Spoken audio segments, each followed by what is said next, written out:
গুরুত্বপূর্ণ প্রশ্ন যে কেন্দ্রীয় বাহিনীর বেশ কড়াকড়ি বা বাড়াবাড়ি চোখে পড়েছে আজকে উত্তর 24 পরগনা গোবরডাঙ্গায় লুঙ্গি পরে গিয়েছে বলে তাদেরকে ভোট দিতে দেওয়া হয়নি, নাতির প্যান্ট পরে গিয়ে ভোট দিতে হয়েছে। তো এই ধরনের ডিসক্রিমিনেশন কি বলবে? ভোট তো গণতান্ত্রিক অধিকার। তোমাদের মনে হচ্ছে এটা অন্যায়? ধরে বল, তোমারও তো একটা সে আছে, রাইট? কিন্তু আমি এমপি বা আমি একটা বলতো আমার সেই ম্যাটার করে, তোমাদের সেও ম্যাটার করে। তোমাদের কি মনে হয় অন্যায় কি অন্যায়? অবশ্যই অন্যায়। এই অন্যায়ের বিরুদ্ধেই আমরা লড়ছি, মানে আমাদের দল লড়ছে।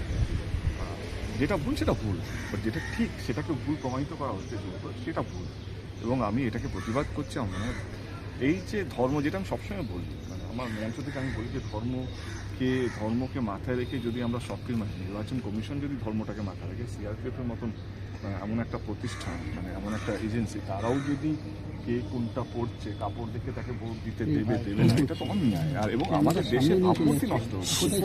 আস্তে আমাদের দেশ একটা সেকুলার দেশ, আমাদের দেশের সমস্ত রকমের ধর্মকে আমরা সম্মান করি, বেশভূষা, আমাদের ধুতিকে সম্মান করি, আমরা সবাইকে হলুদিকে সম্মান করি, আমরা মাথার তিলককে সম্মান করি, এবং মাথার টুপি পরাটাও আমরা সম্মান করি। এটা তো আমাদের দেশের কালচার, এটাই তো আমাদের অহংকার।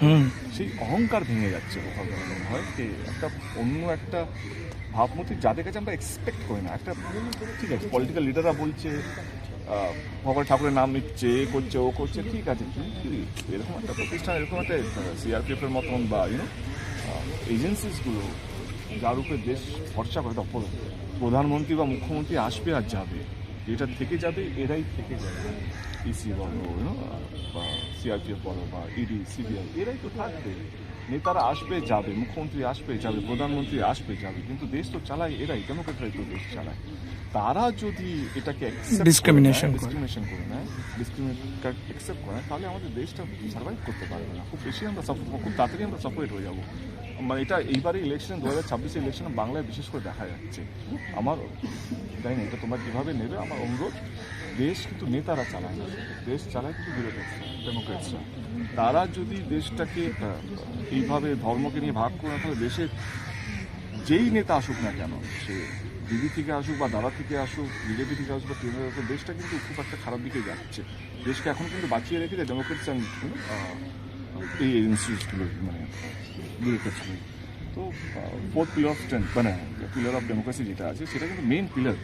তারাও যদি ধর্ম ও মানে পক্ষপাতী হয়ে যায়, যে ধর্ম নিয়ে যদি করে, তাহলে এটা খুবই দুঃখজনক। এটা আজকের জন্য না, 2026 আজকে আমরা কবে কথা 29 এপ্রিল কথা বলছি না, এটা 2030, 40, 2040 এটা না আরও খারাপ হতে যাবে, আরও একটা অন্য দিকে চলে যাবে। এবং আমরা এস এ কান্ট্রি, যেটা নিয়ে আমরা গর্ব করতাম, ডেমোক্রেটিক কান্ট্রি, একটা secular country, biggest democracy in the world, সেটা কোথাও যেন এখন কোথাও একটা চিহ্নতে চলে এসেছে, প্রশ্নমুখে চলে এসেছে। এটা আমাদের এই প্রশ্নগুলো ফেস করতে হচ্ছে, যেটা আমরা কোনোদিন ভাবিনি এই প্রশ্নটা আমাকে ফেস করতে হবে।